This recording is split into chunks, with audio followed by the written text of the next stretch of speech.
اللہ رب العزت کی طرف سے ہر زمانے میں لوگوں کو کسی خیر کا موقع ملتا ہے. اگر وہ اس خیر کے موقع کو غنیمت جان کر اس خیر کے موقع کی قدر کرتے ہیں تو اللہ تعالیٰ ان کی نسلوں میں اس خیر کو باقی رکھتے ہیں، اور اگر وہ اس خیر کے موقع کو ضائع کر دیں تو یہ سلسلہ ختم ہو جاتا ہے. یہ اللہ کا دستور ہے کہ ہم انہیں خیر کا موقع دیں گے اور دیکھیں گے کہ یہ اس میں کیا کرتے ہیں. اللہ تعالیٰ کے دنیا میں انسان کو اپنا خلیفہ بنانے کا اصل مقصد ہی یہی ہے. فَيَنْظُرَ كَيْفَ تَعْمَلُونَ کہ اللہ دیکھنا چاہتے ہیں کہ تم یہ خیر کا موقع مل کر کیا کرتے ہو. اگر تم اس خیر کے موقع کی قدر کرو تو ہم تم سے آگے کام لیں، اور اگر تم اس خیر کے موقع کو ضائع کر دو تو فرمایا لا ينال عهد الظالمین کہ امانت کو ضائع کرنے والوں سے ہمارا کوئی وعدہ کوئی عہد نہیں ہے. یہ اللہ تعالیٰ کا دستور ہے کہ اللہ رب العزت بہت سے لوگوں کو ہر زمانے میں خیر کا موقع دیتے ہیں، پھر امتحان لیتے ہیں اور امتحان بہت سخت ہوتا ہے. اس امتحان کا مقصد یہ ہوتا ہے کہ یہ اب تک کی کوشش کے بعد اطاعت کی طرف جا رہے ہیں یا خواہش کی طرف جا رہے ہیں، اطاعت کی طرف جا رہے ہیں یا خواہش کی طرف. یہ امتحان ہوتا ہے.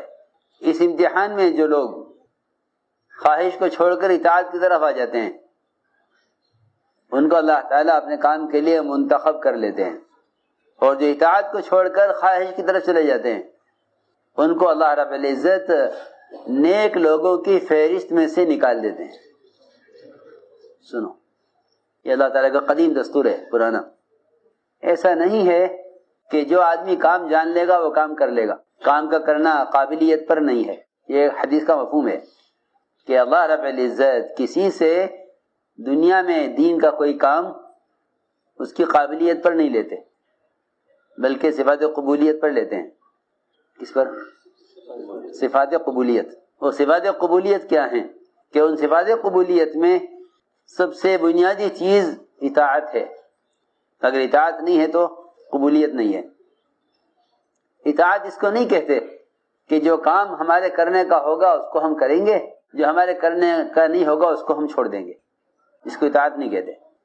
صفات قبولیت کے لیے سب سے بنیادی شرط اطاعت ہے. جو اطاعت نہیں ہے تو قبولیت کی صفت نہیں ہے. اس اطاعت میں یہ نہیں ہوگا کہ یہ حکم تو آپ کا میری طاقت سے باہر ہے، میں یہ نہیں کر سکتا. سنو، لا یکلف اللہ نفسا الا وسعها. اس کا مطلب یہ نہیں ہے کہ جو تم سے نہ ہو سکے اس کو چھوڑ دو، بلکہ اس کا مطلب یہ ہے کہ جو تم کر نہیں سکتے تھے اللہ نے تمہیں اس کا مکلف کیا ہی نہیں ہے. یہ مطلب ہے. یہ نہیں کہ جو کرنا نہ چاہو اس کو چھوڑ دو، جو کر نہ سکو اس کو چھوڑ دو، بلکہ اللہ نے جس کام کے کرنے کی انسان میں طاقت نہیں رکھی اللہ نے انسان کو اس کا حکم نہیں دیا. لا یکلف اللہ نفسا الا وسعها کہ ہر شخص کے اندر اللہ رب العزت نے اتنی طاقت رکھی ہے جس سے وہ اللہ کے احکام کو پورا کر سکے. یہ بھی لوگ غلط کہتے ہیں کہ ہمیں تو توفیق نہیں ہو سکی. یہ خیال بھی غلط ہے. توفیق عمل کرنے کو نہیں کہتے. توفیق کا ملنا عمل کرنے کو نہیں کہتے. توفیق کا ملنا عمل کرنے کو نہیں کہتے. یہ خیال غلط ہے لوگوں کا. ایک دوسرے سے کہتے ہیں کہ دعا کرو اللہ ہمیں توفیق دے. توفیق کا ملنا عمل کرنے کو نہیں کہتے. یہ خیال غلط ہے. بلکہ توفیق کہتے ہیں اللہ تعالیٰ کی طرف سے عمل کا موقع اور اللہ تعالیٰ کی طرف سے عمل کے ذرائع کا مل جانا. میری بات دھیان سے سننی پڑے گی بہت. اسباب خیر کا مہیا ہونا یہ توفیق ہے. اسباب خیر کا حاصل ہو جانا یہ توفیق. میں عرض کرتا ہوں کہ اسباب خیر کا حاصل ہو جانا یہ توفیق ہے. اللہ تعالیٰ نے جس انسان کو آنکھیں دی ہیں اس کو قرآن دیکھ کر پڑھنے کی توفیق دی ہے. اگر وہ نہیں پڑھتا تو وہ اس توفیق کو ضائع کر رہا ہے. جس کو مال نہیں دیا اللہ نے اس کو زکوٰۃ کی توفیق نہیں دی ہے. جس کو پیر نہیں دیے اللہ نے اس کو نماز میں کھڑے ہونے کی توفیق نہیں دی ہے. میں حیران ہوں کہ لوگوں کے پاس مال بھی ہیں، اسباب بھی ہیں، جسم بھی درست اور تندرست ہے، وہ یہ کہتے ہیں کہ ہمیں توفیق نہیں ہوئی ہمارے لیے اللہ سے توفیق کی دعا کرو. توفیق عمل کرنے کو نہیں کہتے بلکہ توفیق کہتے ہیں اللہ تعالی کی طرف سے اس عمل کے اسباب کا ملنا.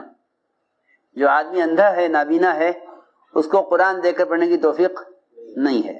ہاں یہ دعا کر سکتا ہے اے اللہ مجھے قرآن دے کر پڑھنے کی توفیق دے دے. سمجھے میری بات؟ ہاں اے اللہ مجھے قرآن دے کر پڑھنے کی توفیق دے دے. اس کا مطلب یہ ہے کہ مجھے آنکھ دے دے کیونکہ میں نابینا ہوں, قرآن دیکھ کر نہیں پڑھ سکتا. سمجھے توفیق کا مطلب؟ اللہ تعالیٰ اس خیر کا موقع دیتے ہیں لوگوں. پھر جب یہ اس خیر کے کام میں چلتے ہیں تو اللہ تعالیٰ ان کا امتحان لیتے ہیں. یہ بہت اہم بات ہے. یہ بات نہیں ہے کہ اگر کسی خیر کا موقع مل گیا تو یہ لوگ امتحان سے پار ہو گئے. ایسا نہیں ہے, ایسا نہیں ہے. بلکہ دنیا والوں کا دستور ہے, یہ طریقہ ہے کہ وہ پڑھے لکھے لوگوں کو لیتے ہیں, پھر ان کا امتحان ہوتا ہے. اس میں سے بعض منتخب کیے جاتے ہیں اور اکثر کو ان میں سے فیل کر دیا جاتا ہے کہ نہیں ہمارے کام کے نہیں ہیں. ہاں بہت ڈگریوں والے, بہت صلاحیتوں والے, ان کو منتخب کیا جاتا ہے, پھر ان کو فیل کیا جاتا ہے. کاہے میں امتحان میں جا کے بات سننا. لحاظ فرماتے تھے کہ اس کام میں وقت گزارا ہوا ہونا یہ کوئی دلیل نہیں ہے قبولیت کی. اور یہ بھی یاد رکھو کہ شہرت بھی قبولیت کی دلیل نہیں ہے, کیونکہ مشہور ہونا الگ ہے, مقبول ہونا الگ ہے. ایک آدمی مشہور ہے اور ایک مقبول ہے. مقبول وہ ہوتے ہیں حدیث میں کہ مقبول ان کو فرمایا ہے کہ اگر وہ کھو جائیں تو کوئی تلاش نہ کرے اور مل جائیں تو ان کی کوئی پرواہ نہ کرے. وہ مقبول ہوتے ہیں. کھو جائیں تو کوئی, ہاں یہ حدیث کا مفہوم میں عرض کر رہا, کھو جائیں تو کوئی تلاش نہ کرے فلاں صاحب کہاں ہیں, اور مل جائیں تو کوئی ان کی پرواہ نہ کرے. جی ہاں, اس لیے قبولیت الگ چیز ہے, شہرت الگ چیز ہے. ایک مدت گزر جانا کسی خیر کے کام میں یہ قبولیت اور استقامت کی دلیل نہیں ہے. پوچھا گیا حضرت سے کہ حضرت استقامت کسے کہتے ہیں؟ تو حضرت نے فرمایا صاحب سے کہ تم کیا سمجھتے ہو؟ تو میں نے ایک بات عرض کی ہے کہ قبولیت اور شہرت. تو قبولیت کا تعلق صفات قبولیت سے ہے, قبولیت کا تعلق صفات قبولیت سے ہے کہ ہمارے اندر وہ صفات ہوں جن صفات پر اللہ کی طرف سے قبولیت کا فیصلہ ہوتا ہے. تو میں عرض کر رہا تھا کیسے پوچھا گیا کہ استقامت کسے کہتے ہیں؟ حضرت نے فرمایا تمہارا کیا خیال ہے؟ اس نے کہا کہ جتنے بھی اعمال ہیں ان کو پورا کیا جائے.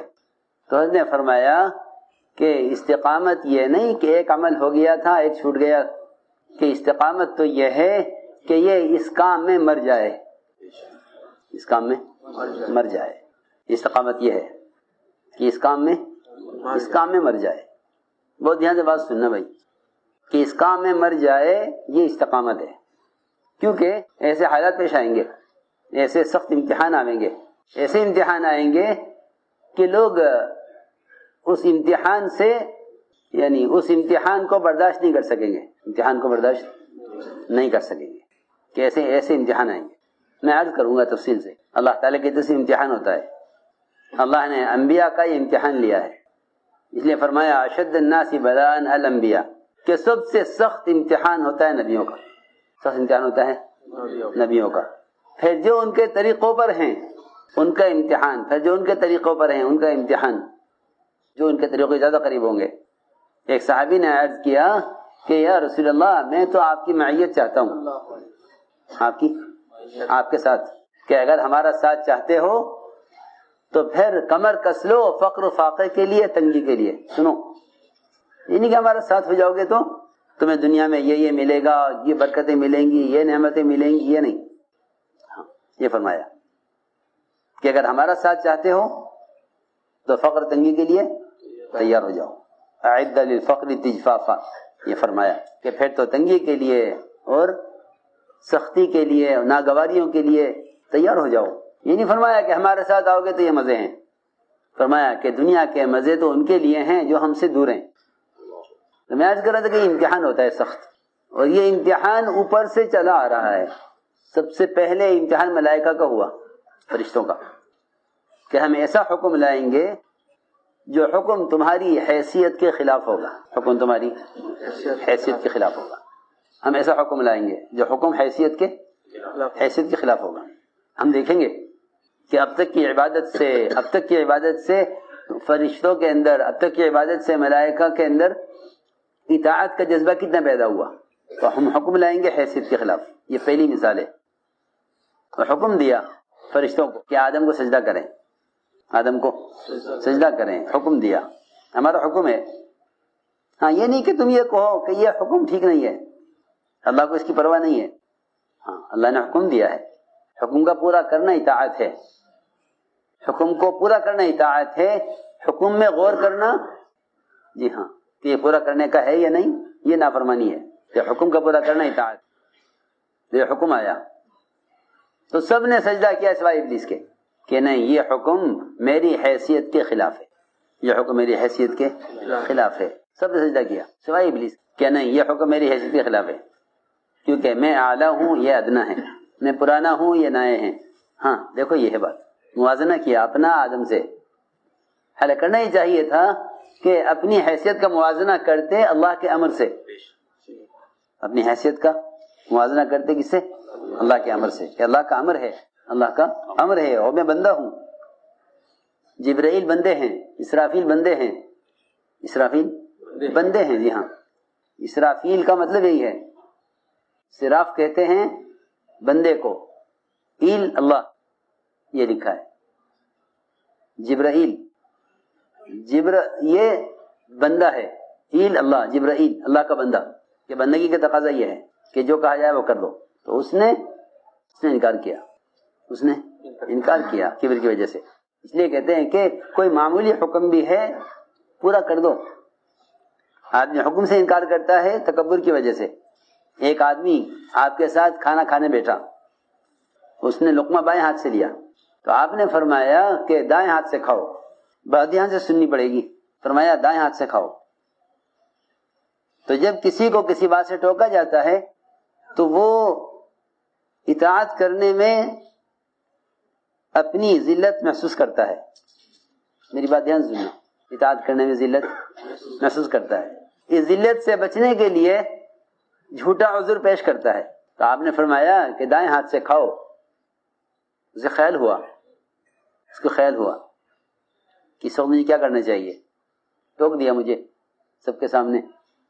تو اس نے بجائے اس کے کہ وہ دائیں ہاتھ سے شروع کرتا کھانا، اس نے کہا کہ اے محمد صلی اللہ علیہ وسلم میرا دائیں ہاتھ اٹھتا نہیں ہے، دائیں ہاتھ اٹھتا نہیں.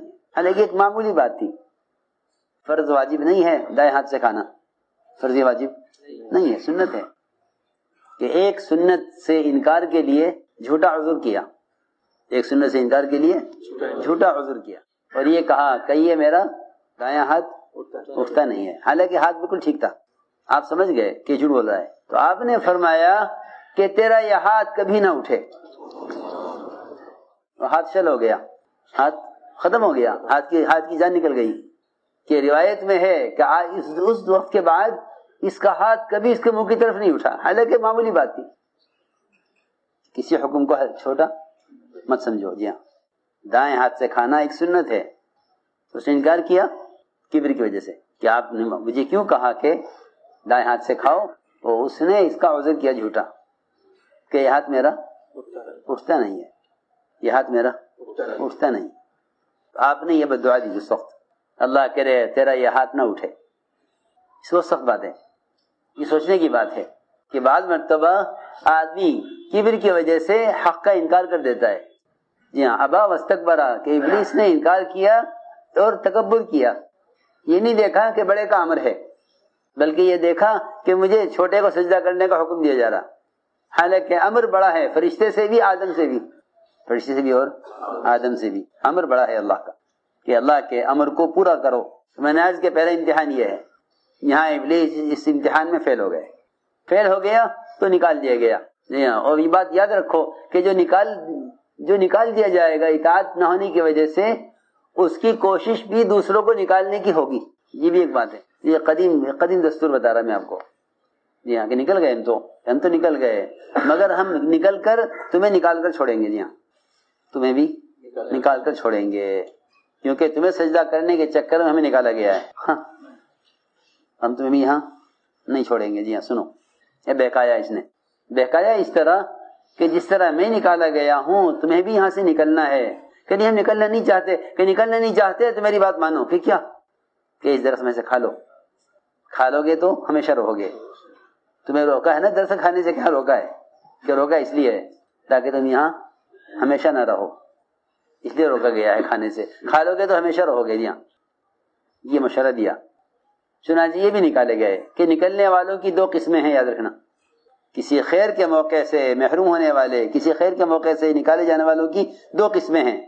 جی ہاں، ایک قسم تو وہ ہے جو گناہ کر کے استغفار کریں. گناہ کر کے استغفار کریں کہ وہ تو واپس آ جائیں گے. برائے ابن عازب سے پوچھا گیا کہ ہلاک ہونے والا وہی تو ہے نا جو گناہ کرے؟ فرمایا نہیں، گناہ گار ہلاک نہیں ہوتا. گناہ گار تو توبہ کر کے نجات پا لیتا ہے. ہلاک تو وہ ہوتا ہے جو کسی گناہ کرنے والے کو اللہ کی رحمت سے مایوس کرے. ہلاک وہ ہوتا ہے جو گناہ گار کو مغفرت سے مایوس کرے. یہ ہلاک وہ ہوتا ہے جو گناہ گار کو مغفرت سے مایوس کرے. ہلاک وہ نہیں ہوتا جو گناہ کر کے توبہ کر لے، کیونکہ گناہ کرنے والے کے ساتھ نجات ہے استغفار. تو انہوں نے استغفار کر لیا. آدم علیہ السلام نے استغفار کر لیا. ربنا ظلمنا انفسنا، استغفار کر لیا، یعنی رجوع کر لیا اللہ کی طرف. شیطان نے اپنی غلطی پر وہ اڑ گیا. غلطی پر اڑ گیا کہ نہیں ہماری بات ٹھیک ہے. یہاں جو اپنی غلطی پر اڑ گیا وہ محروم ہو گیا. جس نے غلطی تسلیم کر کے استغفار کر لیا وہ مقبول ہو گئے. تو میں نے ایک مثال درج کی ہے کہ اللہ کی طرف سے سخت امتحان ہوتا ہے. یہ حکم آیا حیثیت کے خلاف، ایک مثال. دوسرا حکم آتا ہے جذبے کے خلاف.